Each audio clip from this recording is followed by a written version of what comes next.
Algebra 2, Lesson 117. Letter symbols for sets and set builder notation. So we're going to learn some new notation or some new ways of writing things in math. First is the letter symbols for sets. So here we have this chart that I have so nicely drawn. And this is pretty much a letter code for different number sets. All right, and this would be a great time to pause the video and copy this on a 3x5 card, so that way you can have it for your homework. But the code is pretty simple. There's only a few letters that are a little weird. First is N, that means natural or counting numbers. W is whole numbers. J is integers, so that's like the first weird one. You might be able to remember that because capital J looks really similar to capital I. So J, integers, or they're both right next to each other in the alphabet. H-I-J, I and J, J, integers. Next is rational. They have a Q. Now, if you remember, rational numbers are any number that can be represented as a quotient of integers, right? Or a fraction of integers. So Q, quotient, rational, all right? So rational is Q. Next, we have irrational is the letter P. I have no way to memorize this, no cool thing. So just remember P is irrational numbers. Next, reals is R. And I think that's a letter that I've been using most of the school year, so that one should be pretty easy. And the last one, C, is complex. So the only weird ones, the ones that don't follow, are or integers, rational, and irrational. The rest follow the first letter of whatever they're dealing with. So remember, J is integers, quotients are rational, and P is irrational. Okay, so that's the number, or that's the letter symbols for sets. The next thing we're going to be going over is the new set builder notation. So, whereas originally, if we were graphing on a number line, we would have something like this. We would say x plus 2 is greater than 4, and the domain is equal to the subset of integers. All right, so this is the old notation that we've been using. So to rewrite this in the new set notation, what we would say is that, let's say the set of A, yeah, the book uses A. So let's say number set A is equal to, or the set A includes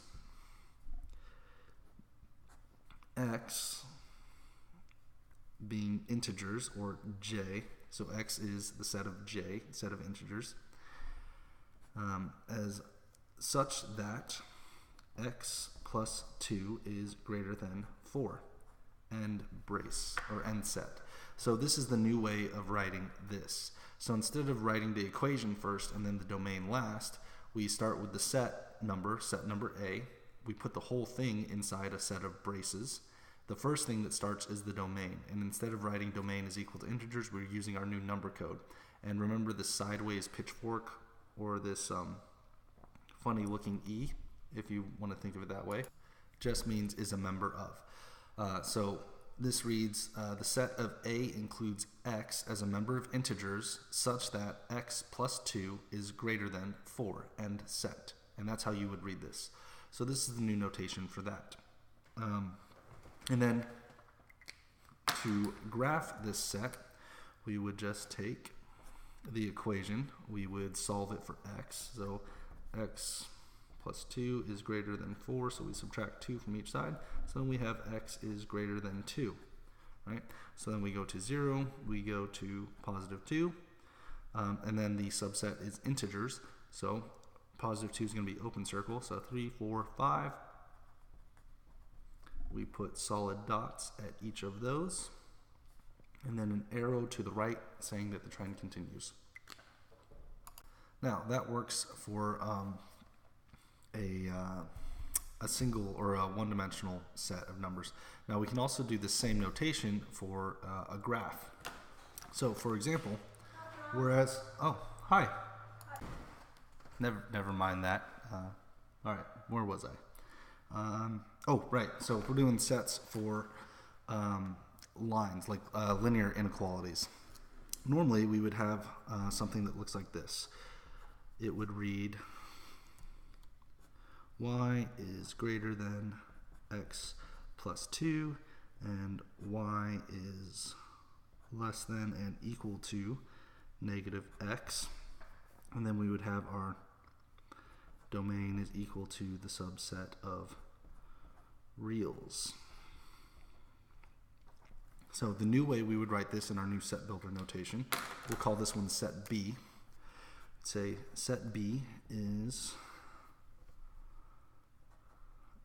so the subset of B includes, since we have an x and a y in here, we would say x comma y is in the set of real numbers, which I like to write with the little double R thing. You don't have to do that. Such that y is greater than x plus 2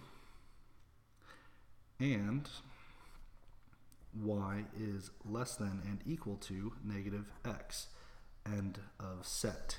So what was, 2 lines and then 2 blocks is now just one single line, and it can be all represented like that. Now the way that this graphs is, I'll go ahead and rewrite all of this onto our graph. Alright, so I've gone ahead and copied this.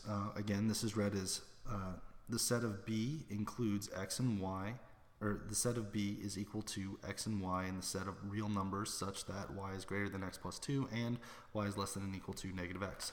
So we'll go ahead and color code this one. This one will be blue, and this one will make green. So to graph the blue line, I know that the y-intercept is at positive 2, has a positive slope of 1. So I've got 3 points. I'm going to go ahead and draw this line. And since it is not equal to, this is going to be a dashed line.